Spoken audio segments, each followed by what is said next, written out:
Shalom, saudara-saudara sekalian. Hari ini kita masuk lagi di dalam ibadah Raya Khusus tanggal 14 Juni 2020. Sebelum mulai, mari kita berdoa. Tuhan Yesus, terima kasih untuk hari ini. Kami boleh masuk lagi dalam ibadah Raya Khusus hari Minggu. Kami bersyukur walaupun kami belum bisa datang ke gereja, tapi kami masih bisa beribadah. Kami masih bisa memuji, menyembah Tuhan, dan diperlengkapi oleh firman Tuhan. Biar apa yang kami dengar hari ini boleh menguatkan iman kami, boleh memberikan kami kekuatan, penghiburan untuk kami tetap melangkah di dalam kekudusan. Terima kasih Bapa. Haleluya. Amin. Ayat Alkitab yang mendasari khotbah hari ini diambil dari Keluaran 3 ayat 1-5. Adapun Musa, ia biasa menggembalakan kambing domba Yitro, mertuanya imam di Midian. Sekali ketika ia menggiring kambing domba itu ke seberang padang gurun, sampailah ia ke gunung Allah, yakni gunung Horeb. Lalu malaikat Tuhan menampakkan diri kepadanya di dalam nyala api yang keluar dari semak duri. Lalu ia melihat, dan tampaklah semak duri itu menyala tetapi tidak dimakan api. Musa berkata, "Baiklah, aku menyimpang ke sana untuk memeriksa penglihatan yang hebat itu. Mengapakah tidak terbakar semak duri itu?" Ketika dilihat Tuhan bahwa Musa menyimpang untuk memeriksanya, berserulah Allah dari tengah-tengah semak duri itu kepadanya, "Musa, Musa." Dan dia menjawab, "Ya Allah." Lalu ia berfirman, "Janganlah datang dekat-dekat. Tanggalkanlah kasutmu dari kakimu, sebab tempat di mana engkau berdiri itu adalah tanah yang kudus." Dari nats yang kita baca tadi, kita diingatkan kembali akan kisah hidup Musa yang sangat berliku. Kita tahu bahwa Musa dibesarkan oleh putri Fir'aun di lingkungan kerajaan Mesir. Hingga pada suatu ketika, Musa akhirnya membunuh seorang Mesir karena dia merasa dia ingin membela bangsanya. Dan karena dia membunuh itu, dia akhirnya lari ke Midian. Dan di situ dia bertemu dengan Zipora, anak Imam Yitro yang menjadi istrinya. Setelah dia tinggal di Midian, Musa biasa menggembalakan domba milik mertuanya. Dan hari itu, saudara, di ayat kita baca bahwa Musa melihat sesuatu yang nggak biasa.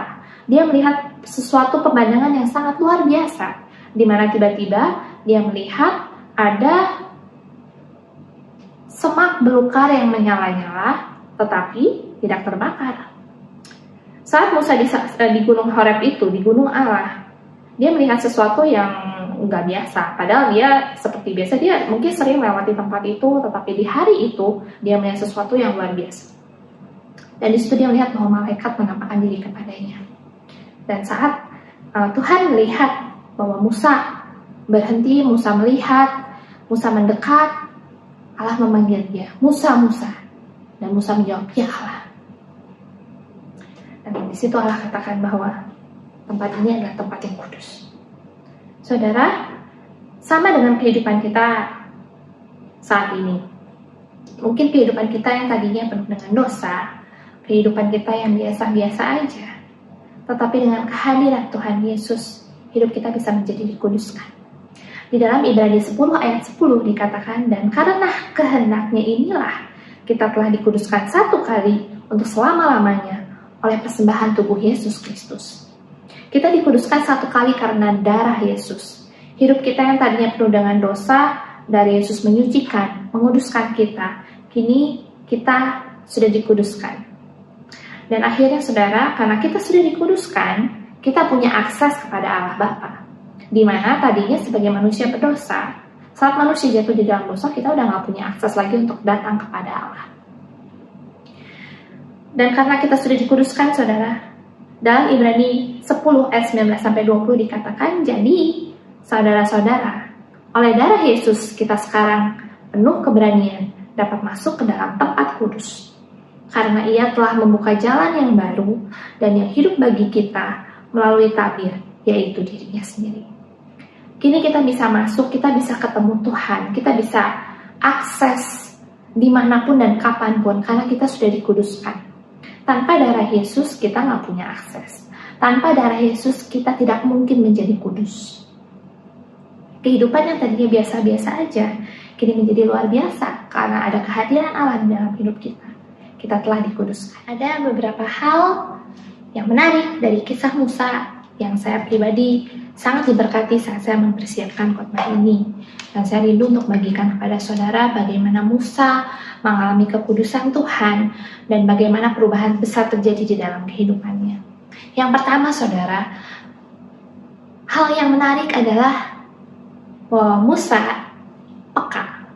Dalam Keluaran 3 ayat 3, saya bacakan dalam terjemahan bahasa Indonesia masa kini. Luar biasa pikirnya. Semak itu tidak terbakar. Baiklah, kulihat dari dekat. Saudara, Musa ini adalah seseorang yang sangat peka saat sesuatu yang tidak biasa terjadi di dalam kehidupannya. Saat dia biasa mengembalakan domba, saat dia biasa melalui jalur yang sama, saat dia menggiring domba-dombanya sampai hari itu dia ke Gunung Horeb. Dan dia sadar ada sesuatu yang gak biasa dia lihat. Dan akhirnya Musa di situ memutuskan untuk menepi. Dia melihat, dia ngecek ada apa sebenarnya, ada apa yang luar biasa, mengapa ada sesuatu yang begitu menyala-nyala, yang begitu menarik perhatiannya. Dalam hal ini saudara, kita bisa lihat bahwa Allah ingin menarik perhatian Musa. Allah ingin menunjukkan sesuatu yang luar biasa yang tadinya, yang sebelumnya nggak ada di dalam kehidupan dia sebelumnya. Allah ingin menarik perhatian Musa untuk menunjukkan bahwa Allah hadir dan Allah ingin memberikan suatu visi yang besar untuk hidup Musa. Kalau saya pikir saudara, mungkin situasi COVID-19 yang sekarang kita masih alami ini mungkin juga adalah cara Tuhan untuk menarik perhatian kita, untuk menarik perhatian dunia, menarik perhatian kita semua dari segala kebiasaan kita, dari segala kebisingan hidup kita, dari segala kebiasaan-kebiasaan yang udah kita jalani begitu saja mungkin selama berpuluh-puluh tahun lamanya, dan dimana di masa kini kita mengalami sesuatu yang gak pernah kita alami sebelumnya. Ada maksud besar Tuhan di balik segala sesuatu yang terjadi di dalam kehidupan kita. Saat Tuhan ingin menarik perhatian kita, mungkin Tuhan mengizinkan ada sakit penyakit yang merubah kehidupan kita, merubah pola makan kita, merubah kebiasaan kita yang tadinya nggak mau berolahraga jadi berolahraga, atau ada kejadian yang Tuhan izinkan mungkin kita kehilangan orang-orang yang dikasihi. Ada beberapa teman saya yang kehilangan orang tuanya karena COVID-19. Dan kalau saya mendengar ceritanya saudara, itu sangat menyedihkan karena dimana dia tidak bisa bersama-sama secara langsung, tidak bisa mendampingi. Ada beberapa juga yang tidak bisa mendapatkan pemakaman yang selayaknya harus didapatkan karena fasilitas yang begitu terbatas dan kondisi yang sangat terbatas. Tetapi bagaimana Tuhan mengizinkan itu semua dengan maksud besar di balik itu. Mungkin saudara juga mengalami PHK, saudara mengalami bisnis yang tiba-tiba menjadi sepi, atau saudara mungkin putus cinta, di mana saat kita mengalami itu kita bilang, Tuhan, mengapa semua ini terjadi kepada saya? Kenapa harus saya? Ada maksud besar Tuhan di balik semua hal yang kita alami. Tuhan ingin menarik perhatian kita. Tuhan ingin menarik kita dari segala kesibukan kita, dari segala pola pikir kita yang sudah kita miliki segitu lamanya, yang sudah kita pegang, kita tidak mau rubah, kita sangat merasa ini yang paling benar. Ada maksud Tuhan kalau kita mengalami semua hal yang terjadi dalam hidup kita. Mungkin kita ada orang-orang yang sangat sibuk sehingga kita jadi orang yang gak peka saat ada sesuatu yang luar biasa terjadi. Mungkin kita menjadi orang yang, mungkin kalau kita Musa, kita lewatin begitu aja tuh semak yang menyala-nyala. Padahal Tuhan ingin menyampaikan sesuatu kepada kita. Dalam hal ini saudara, kita diingatkan untuk kita bisa menjadi lebih peka dengan apa yang terjadi di sekitar kita, apa yang kita alami, atau mungkin orang-orang di sekitar kita alami. Karena Tuhan ingin menarik perhatian kita, Tuhan ingin memberikan satu pesan kepada masing-masing kita.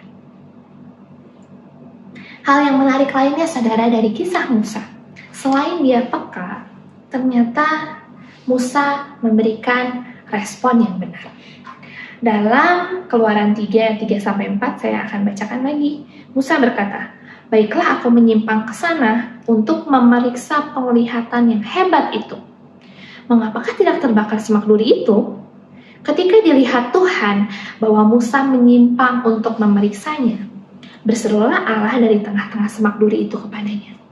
Musa, Musa. Dan ia menjawab, ya Allah. Saudara, ada bagian yang cukup menarik di ayat yang tadi kita baca. Dikatakan saudara bahwa ketika dilihat Tuhan Musa menyimpang ke situ, artinya saudara, Tuhan ingin lihat dulu nih gimana respon Musa saat itu. Karena kita tahu bahwa pertama itu adalah malaikat Tuhan dulu yang muncul, yang menampakkan diri. Setelah Tuhan melihat bahwa Musa menepi, Musa berhenti dan memeriksa, baru Tuhan memanggil dia. Di sini saudara kita lihat bahwa Musa memberikan respon yang benar. Selain dia peka akan sesuatu yang luar biasa terjadi dalam kehidupan dia yang biasa-biasa aja, Musa pun memberikan respon yang benar. Saat itu Musa berhenti, dia menghentikan langkahnya, dia menepi, dia mendekat, dan dia menjawab saat Allah memanggil. Saat Allah memanggil Musa, Musa. Di situ Musa langsung menjawab, ya Allah. Saya sempat terhenti juga di bagian itu saudara. Saya pikir kenapa Musa bisa langsung tahu kalau itu adalah Allah yang menampakkan diri kepadanya. Padahal Musa itu dibesarkan di lingkungan kerajaan Mesir. Penafsirannya saudara, bahwa Musa itu dulu tetap disusui oleh ibu kandungnya. Jadi mungkin saat masa kecilnya itu ibunya memberikan cerita bagaimana Allah memeliharakan Musa, memeliharakan keluarga mereka di tengah segala kondisi yang sulit. Jadi Musa memiliki pengenalan akan Allah. Jadi saudara, sebagai orang tua pun itu sangat penting kita memakai waktu-waktu bersama anak-anak kita untuk menceritakan tentang Allah. Sehingga saat anak-anak kita nanti besar, mereka bisa memberikan respon yang benar. Dan kita pun belajar untuk memberikan respon yang benar atas segala hal yang Tuhan izinkan terjadi di dalam kehidupan kita. Masa COVID-19 ini saudara seolah membuat dunia itu berhenti, membuat kehidupan kita itu berhenti untuk kita mendekat dan melihat. Bagaimana kita bisa merespon dengan benar segala kejadian yang terjadi dalam hidup kita. Padahal nggak gampang saudara, padahal itu membuat kita tidak nyaman. Kita mengorbankan banyak hal dalam hidup kita, mungkin perasaan kita, kesehatan, waktu kita, atau uang kita, cita-cita dan harapan kita.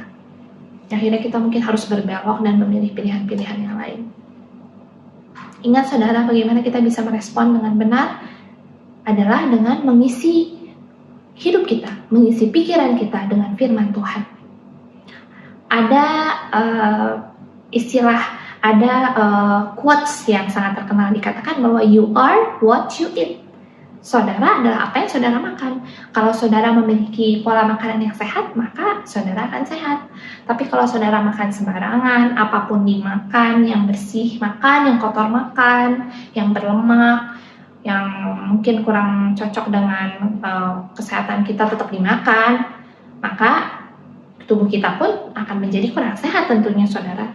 Sama juga dengan kehidupan kita. Saat kita mengisi hidup kita dengan hal-hal yang positif, hal-hal yang berisi kebenaran firman Tuhan, kita akan memiliki output, kita akan memiliki respon yang benar yang tentunya sesuai dengan firman Tuhan. Tetapi apa jadinya saudara kalau kita hanya mengisi hidup kita, mengisi pikiran kita dengan berita-berita negatif, dengan berita yang belum tentu kebenarannya, dengan gosip-gosip, atau hanya diisi dengan kekhawatiran diri kita sendiri. Hidup kita tidak akan memberikan respon yang benar. Yang ada kita akan hanya merasa khawatir, kita akan merasa kecewa, kita juga akan bisa meninggalkan Tuhan karena kita nggak bisa memberikan respon yang benar. Jadi saudara, kita belajar dari Musa bagaimana dia peka saat Tuhan menarik perhatiannya dan Musa berhenti, Musa datang, Musa mendekat, Musa memeriksa apa yang terjadi di situ. Dan di situ dia menemukan Tuhan. Dia memberikan respon yang benar saat Allah memanggil. Dia menjawab. Saat Tuhan memanggil kita, saat Tuhan juga ingin menyatakan dirinya, marilah kita juga memberikan respon yang benar. Selain Musa peka, juga dia memberikan respon yang benar. Musa juga mendapatkan penyataan Allah. Dalam Keluaran 3 ayat 6 dikatakan lagi ia berfirman, "Akulah Allah ayahmu, Allah Abraham, Allah Ishak dan Allah Yakub." Lalu Musa menutupi mukanya sebab ia takut memandang Allah. Saudara, saat kita masuk dalam kekudusan, saat kita hidup dalam kekudusan, Allah akan menyatakan dirinya. Kita lihat bahwa saat Musa masuk ke tempat kudus, Allah menyatakan dirinya kepada Musa bahwa akulah Allah ayahmu, akulah aku. Dan bukan itu aja saudara, Allah pun memberikan visi yang jelas untuk hidup Musa, arah yang jelas untuk kehidupannya. Musa yang tadinya kerjaannya hanya mengembalakan domba-domba mertuanya, kini Tuhan memberikan visi, menaruh visi di dalam kehidupannya untuk memimpin bangsa Israel keluar dari tanah Mesir. Suatu tugas yang sangat besar yang mengubahkan kehidupan Musa secara signifikan. Termasuk kita juga saudara, saat kita hidup dalam kekudusan, Allah pun akan memberikan arahan yang jelas untuk kehidupan kita. Akan ada visi yang jelas untuk kehidupan kita. Mungkin seringkali kita nggak tahu semuanya. Kita nggak tahu cerita seluruh kehidupan kita itu seperti apa. Kita masih sering bertanya-tanya, Tuhan, apakah ini pekerjaan yang tepat untuk saya? Apakah ini pasangan hidup yang tepat untuk saya? Apakah ini sekolah yang cocok untuk saya? Apakah ini juga pelayanan yang tepat untuk saya? Banyak hal yang kita nggak mengerti, banyak hal yang kita juga mungkin agak galau ya saudara dalam mengambil keputusan. Karena memang dalam kehidupan ini nggak ada yang pernah tahu apa yang akan terjadi besok, lusa, jangankan besok atau lusa. Beberapa menit ke depan, 1 detik kemudian apa yang akan terjadi pun kita nggak pernah tahu. Apapun bisa terjadi dalam kehidupan kita. Bahkan hal-hal yang tidak pernah kita prediksi sebelumnya bisa terjadi. Saat kita hidup dalam kekudusan, Tuhan akan memberikan kita visi yang jelas dan arahan yang jelas. Dan di dalam hal ini saudara, Roh Kudus menolong kita sangat banyak, menolong kita sangat luar biasa dalam hidup ini. Bagaimana kalau saat kita bingung, Roh Kudus memberikan kita tuntunan, Tuhan Roh Kudus memberikan kita bimbingan, bagaimana kita bisa mengambil keputusan yang sesuai dengan apa yang Tuhan mau. Kita lalui langkah demi langkah, saudara, one step at a time. Kita lalui hari demi hari bersama dengan Tuhan. Dan saya percaya Tuhan akan menuntun kita kepada tujuannya, kepada visinya selama kita hidup dalam kekudusan, selama kita hidup dalam kebenaran. Kalau kita menyimpang, kita tidak kudus, maka semua arahan itu akan menjadi berantakan, saudara, akan menjadi buyar lagi skenario-nya. Jadi bagaimana kita harus tetap menjaga hidup kita dan dalam kekudusan. Hidup dalam kekudusan itu bukan hanya satu event, satu momen yang akhirnya berakhir. Saat kita dibaptis, kita dikuduskan untuk menjadi momen yang sangat besar, betul saudara, tetapi setelah itu bagaimanakah kehidupan kita? Apakah kita masih bisa hidup dalam kekudusan?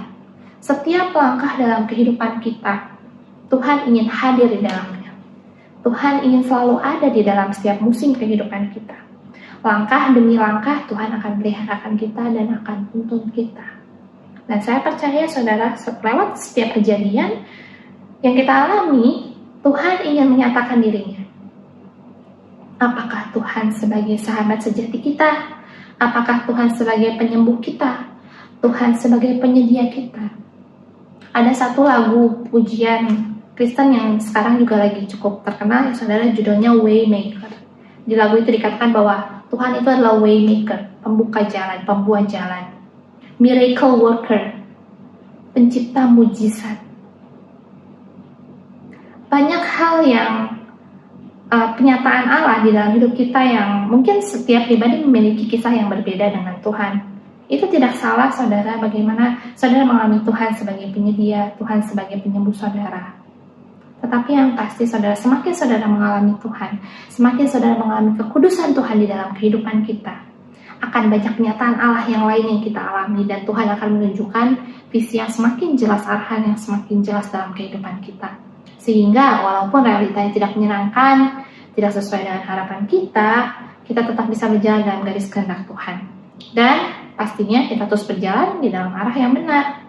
Karena tujuan kehidupan kita bukan di dunia ini, tetapi hidup di dalam Tuhan memiliki tujuan kekekalan, di mana kita akan hidup di surga nanti bersama dengan Tuhan selama-lamanya.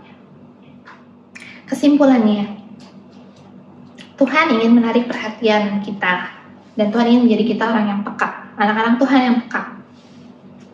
Karena Tuhan ingin kita selalu terpaut kepadanya. Semakin kita hidup dalam kekudusan, semakin nyata Tuhan dalam hidup kita. Dan semakin nyata arahan dan visinya untuk hidup kita.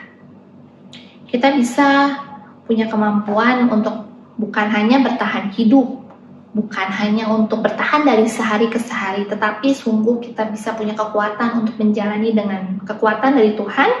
Kita bisa menjalani dengan penuh sukacita dan kita bisa menikmati hidup yang Tuhan percayakan kepada kita. Tantangannya pasti nggak gampang, saudara. Seperti jemaat di Ibrani mengalami tantangan saat mereka hidup dalam kekudusan. Banyak sekali tantangan yang mereka hadapi. Dalam Ibrani 10 ayat 32-33, ingatlah akan masa yang lalu. Sesudah kamu menerima terang, kamu banyak menderita, oleh karena kamu bertahan dalam perjuangan yang berat. Baik waktu kamu dijadikan tontonan oleh cercaan dan penderitaan, maupun waktu kamu mengambil bagian dalam penderitaan mereka yang diperlakukan sedemikian. Tetapi saudara, kabar baiknya bahwa hidup dalam kekudusan itu akan memberikan buah. Hidup kekudusan itu akan memberikan dampak yang sangat luar biasa untuk kehidupan kita. Jadi semua tantangan itu sangat layak, saudara. Harga yang harus kita bayar itu tidak sebanding dengan upah yang akan kita dapatkan di sorga nanti. Dan tentunya saudara, ayat terakhir yang akan menutup khotbah saya hari ini dalam Kolose 3 ayat 12. Karena itu, sebagai orang-orang pilihan Allah yang dikuduskan dan dikasihinya, kenakanlah belas kasihan, kemurahan, kerendahan hati, kelemah lembutan, dan kesabaran. Buktikan lewat buah roh bagaimana sekarang banyak orang yang perlu kita tolong, bagaimana banyak orang-orang yang perlu kita rangkul dalam masa-masa yang sulit ini. Marilah kita menjadi anak-anak Tuhan yang selalu menjaga kehidupan kita dalam kekudusan. Bukan hanya satu momen, tetapi kita peliharakan terus dari hari ke hari, sehingga kita makin mengalami Tuhan di dalam hidup kita. Kita semakin mengenal Tuhan dalam hidup kita. Amin. Mari kita berdoa. Tuhan Yesus, terima kasih untuk firman Tuhan hari ini yang boleh mengingatkan kami bagaimana Tuhan hadir dalam hidup kami. Tuhan yang telah menguduskan kehidupan kami. Tuhan ingin kami menjadi peka. Kami bisa memberikan respon yang benar untuk segala hal yang terjadi dalam hidup kami. Di mana lewat kejadian-kejadian itu ada penyataan Tuhan, ada tuntunan Tuhan, arahan Tuhan untuk hidup kami, untuk semakin serupa dengan Engkau. Kami percaya Tuhan bahwa Roh Kudus yang akan menuntun kami dalam keseharian kami, dalam pergumulan kami, dalam segala hal yang sedang kami hadapi hari ini. Biarlah kami bisa menjadi anak Tuhan yang tetap memiliki kekuatan, tetap memiliki sukacita dan damai sejahtera di dalam Tuhan Yesus. Kami percaya bahwa firman Tuhan hari ini boleh menjadi firman Tuhan yang hidup, yang boleh berbicara secara spesifik kepada hidup kami, secara khusus kepada setiap hal yang kami sedang gumuli dan alami setiap harinya. Terima kasih Tuhan Yesus, hanya di dalam nama-Mu kami berdoa dan mengucapkan syukur kami. Amin.